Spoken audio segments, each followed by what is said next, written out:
오늘 국민이 마침내 이겼다. 예, 제가 서두에 말씀드리겠습니다만 어떤 의미가 함축이 돼 있을까요? 네, 여러 가지로 제가 지금 선거 이 여론조사 공표 기간, 네, 3월 4일 이후에는 여론조사 공표 금지 기간입니다. 그러니까 어디에서 조사를 했는데 누가 몇 %포인트로 앞섰다 이런 얘기를 못하게 되어 있습니다. 네, 저도 방송에서 하고 싶은 마음은 굴뚝입니다만은 그런 그 얘기를 할 수가 없는 상황인 것이죠. 네, 네. 말씀 중에 용정리 재벌님이 네, 품격 있는 방송으로 감동입니다. 아유, 또 감동까지 또 정말 아주 대단히 제가 오히려 더 감동스럽습니다. 우리 용정리 재벌님이 최근에 우리 그 아주 찐 왕 시청자로 등극을 하셨습니다. 네, 아주 메시지도 활발히 주시고 또 저렇게 소중한 정성도 보내주시고 아무튼 대단히 감사드립니다. 용정리님이. 그리고 앞으로 자주 뵙기를 제가 청합니다. 네. 온 국민이 마침내 이겼다.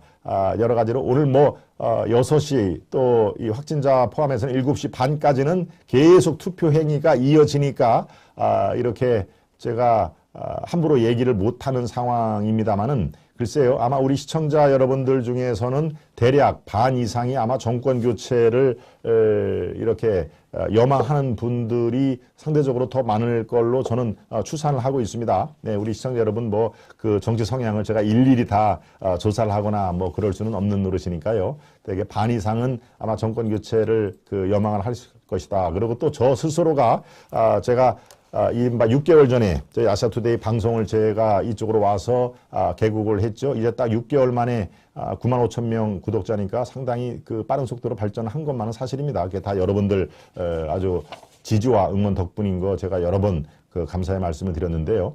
네, 제가 방송을 하면서 제 신념이랄까요, 소신을 제가 말씀을 드렸죠. 예.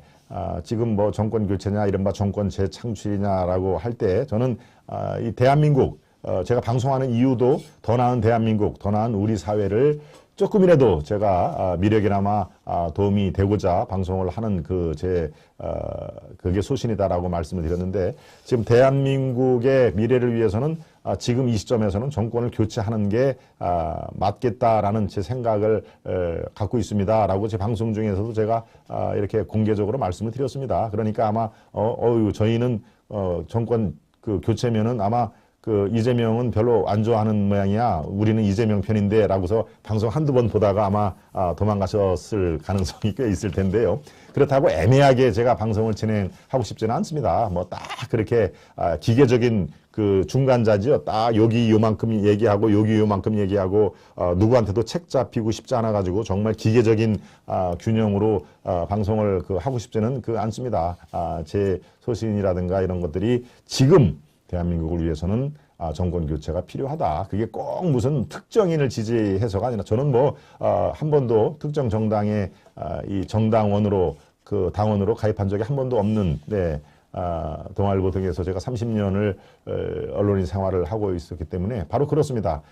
그렇지만 지금 대한민국을 위해서는 이번 문재인 정권의 5년 동안이 상당히 많이 이 아픈 국민들을 많이 아프게 했다. 부동산뿐만이 아니죠. 네, 실정.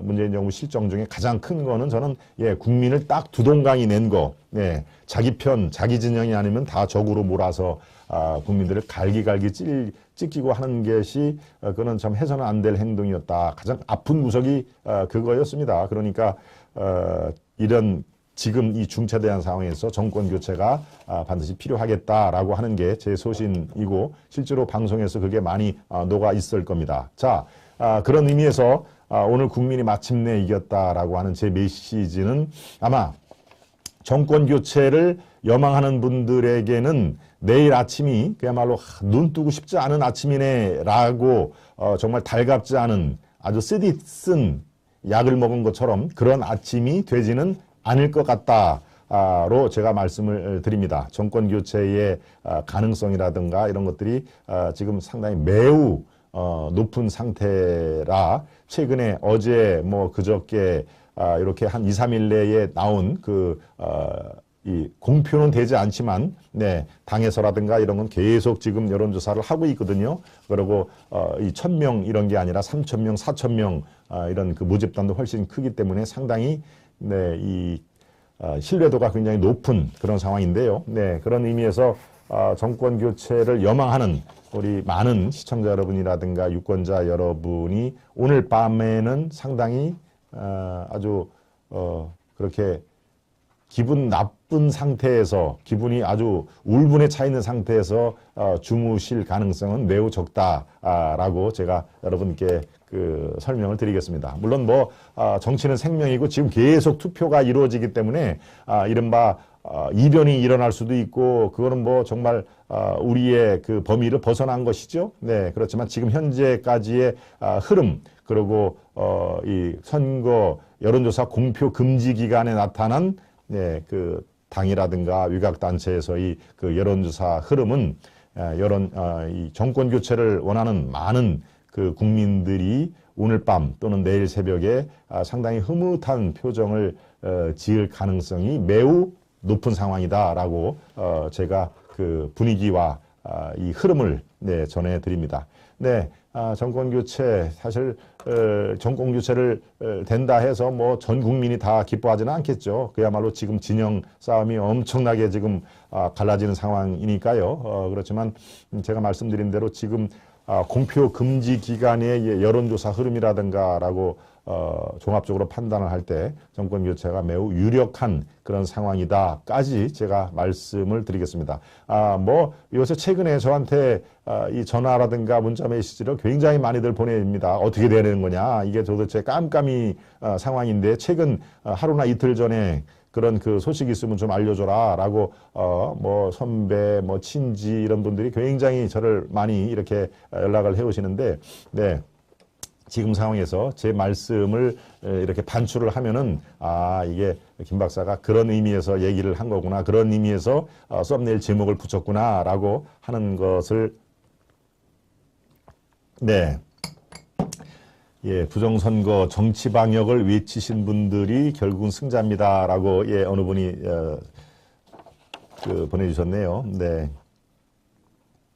네, 아샤투데이 화이팅 하면서 예, 허파 방송이 예, 미라클님 네, 어떤 뜻인지는 제가 잘 모르겠습니다. 네. 자, 지금, 예, 그렇게 제가 분위기를 전해드렸고요. 자, 5대 관전 포인트로 오늘 하루 종일 여러분들이 귀추를 주목할 그럴 상황인데요. 25년 만에 투표율이 바로 80%를 넘을까 말까 하는 게, 지금 초미의 관심사입니다. 네, 80%를 만약에 넘는다면은, 예, 이게 지금 성난 민심의 증거일 수도 있고, 아니면은, 그 반대 진영에서 그야말로 막판에 똘똘 뭉친 결집의 힘일 수도 있고 과연 그게 어디 쪽이 맞는 분석인지 네 이거는 이제 곧 몇 시간 뒤에 판가름이 날 그 가능성이 있죠. 네 지금 오늘 이 방송 마치고 오후에 몇 가지 5가지 정도를 관전 포인트로 삼으면은 여러분들이 TV를 보거나 아니면 또 재방송 또 아샤투데이에서 오후에도 지금 개표 방송뿐만이 아니라 지금 다른 방송 제 김동원의 하이파이브 이어서 김동원의 이 파죽지세도 예, 선거 대선 특별 방송으로 지금 예정을 하고 있습니다만은 오후의 상황이 어느 정도나 여러분들께 속 시원하게 전해드릴지 그거는 제가 상황을 조금 더 봐야 되겠습니다. 네, 투표율 80%를 넘길까? 이게 큰 관심사 중에 하나죠. 두 번째, 그러면 이 일이 당선된 그 후보가 과반 득표가 나올지, 과반이라는 게 50%가 넘는 거죠. 네. 50%가 넘으면 상당히 이 절대 다수의 국민들의 지지를 받기 때문에 이 국정 운영에 탄력을 받을 거는 분명합니다. 뭐 예컨대 윤석열 후보가 만약에 당선이 됐다. 네.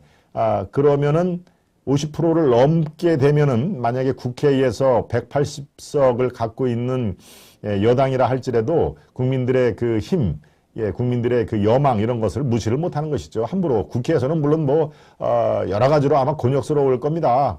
예, 윤석열 후보도 국회와 관련된 일은 아마 지금 서울시의 오세훈 시장이 서울시 의회가 건건히 반대를 해가지고 하고 싶은 일을 반에 반도 못한다라고 지금 얘기를 하고 있지 않습니까? 예, 마찬가지로 윤석열 후보도 국회의 벽을 아마 넘지 못해서 상당히 노심초사를 할 겁니다. 만약에 당선된 이후에 가정을 한다고는 치더라고요. 그렇지만 만약에 50%를 넘는 득표로 당선이 됐다라고 하면 얘기가 조금 달라집니다.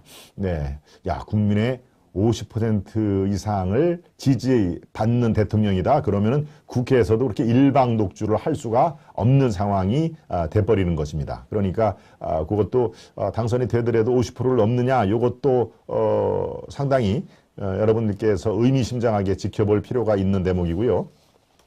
네, 세 번째는 예, 보수와 진보가 10년 주기 정권 교체가 계속 이어질지, 계속 지금 이른바 자유우파 보수 쪽에서 10년, 이쪽에서 10년 계속 이렇게 돼 있었죠. 그런데 이것이 만약에 이재명 후보가 당선이 되면은 10년 주기 정권 교체가 이어지는 것이죠. 왜? 문재인, 이재명 이렇게 10년이니까. 근데 윤석열 후보가 당선이 된다 하면은 이른바 이 좌파 정권이 5년 만에 끝나고 이 정권 교체가 되는 거니까 그것이 하나의 또 관전 포인트가 또 되는 것이고요. 네, 네 번째, 이재명은 영남, 윤석열은 호남. 네, 이 아주 지역을 굉장히 공들여서 지금 거기들 여러 번 갔죠. 여러 번 가는데 과연 이 지역 구도가 이전 대선과 비교해서 상당히 벽을 깰 수 있을 것이냐. 이게 네 번째로 관전 포인트로 삼을 만하다라는 얘기고요. 다섯 번째, 2030 젊은 층의 세대별 득표율, 이것도 큰 변수로 작용을 하고 있다.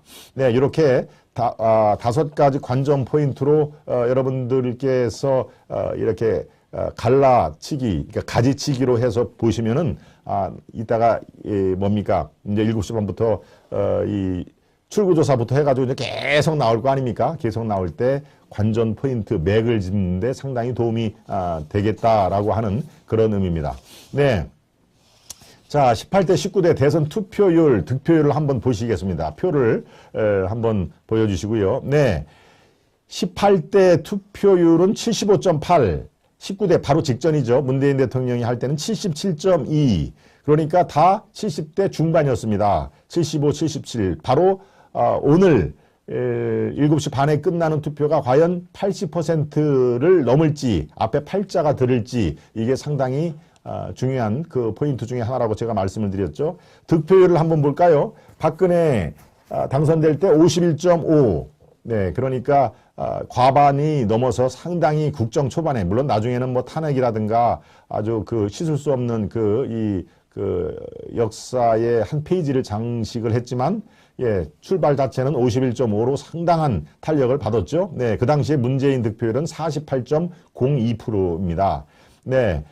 그리고 바로 직전에 5년 전 2017년 19대의 투표율이 77.2.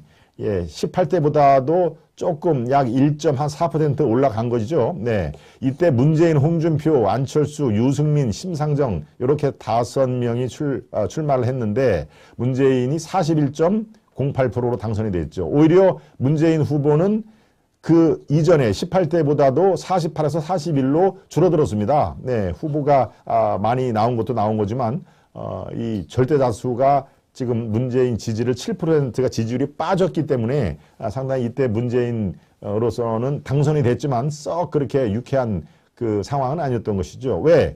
홍준표, 안철수 두 사람이 얻은 득표가 24, 21 합해서 45, 간단하게 문재인을 추월을 할 수가 있는 상황입니다. 바로 단일화가 이래서 중요한 것이죠. 막판에 지금처럼 안철수와 윤석열이 단일화를 한 것처럼 이 당시에도 홍준표와 안철수가 단일화를 했다면 45%, 물론 뭐 그 둘이 합친 거가 그대로 산술적으로 다 표로 연결되지는 않겠지만 한 2, 3% 빠진다고 작정을 했어도 문재인을 이길 수가 있었던 것입니다. 그 단일화의 유력이 그만큼 중요한 것이죠. 그런데 그 당시에는 이번하고 달라가지고 뭐 단일화 움직임이 거의 없었습니다. 막판까지도 중재를 할 세력조차 없었고요. 그게 이제 탄핵이라는 참 어마어마한 그 사건의 그 후폭풍이지만 그래서 홍준표 따로 안철수 따로 거기다가 또 유승민도 따로 이렇게 나와가지고 24, 21, 6 그러니까 2등, 3등, 4등을 해야 이거 뭐합니까? 2등, 3등, 4등을 해야 그 자체가 의미가 있는 숫자인가요? 네.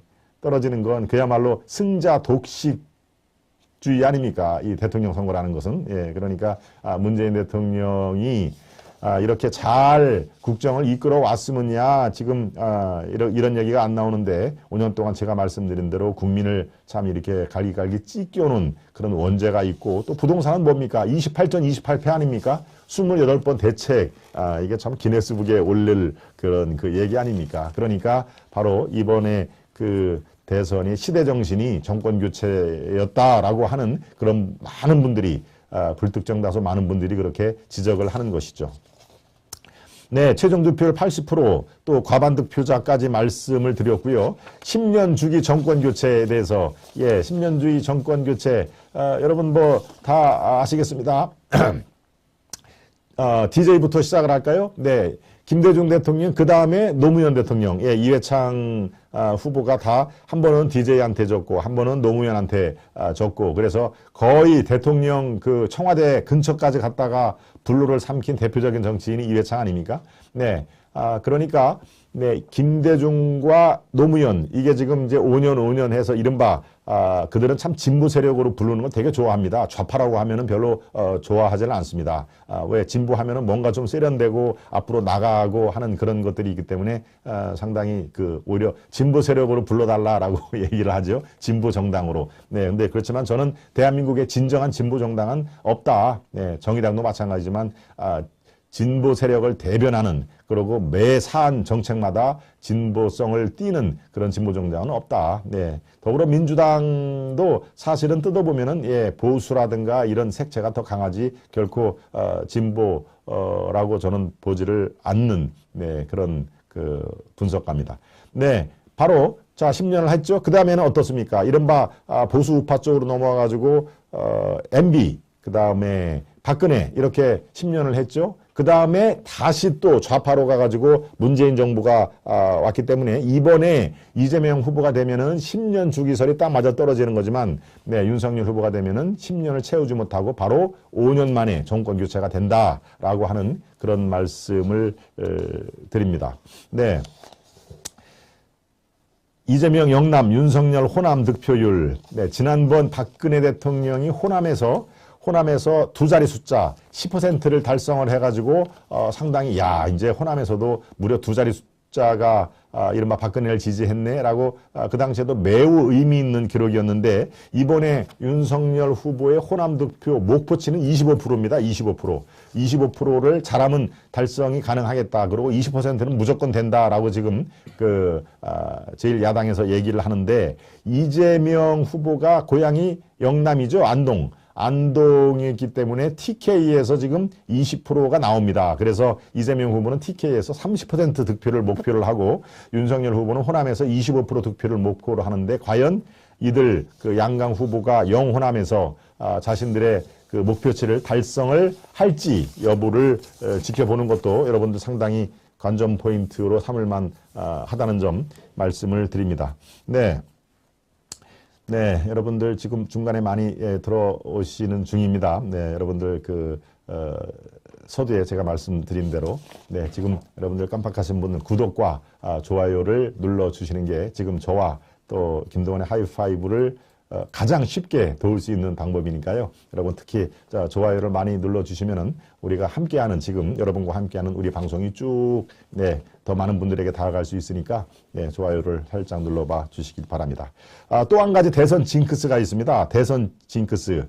경기도지사 서울대 출신은 대통령이 안 나온다라고 하는 그런 징크스가 있죠. 네, 실제로 경기도지사는 그렇습니다. 경기도지사가 되면은 서울시장도 그렇고 경기도지사가 되면은 대부분 대권 단일에 성큼 다가서지요. 네, 그리고 서울대 출신의 대통령은 누가 있었을까요? 네, YS가 있었죠. 김영삼 대통령이 서울대 철학과를 나왔습니다. 철학과.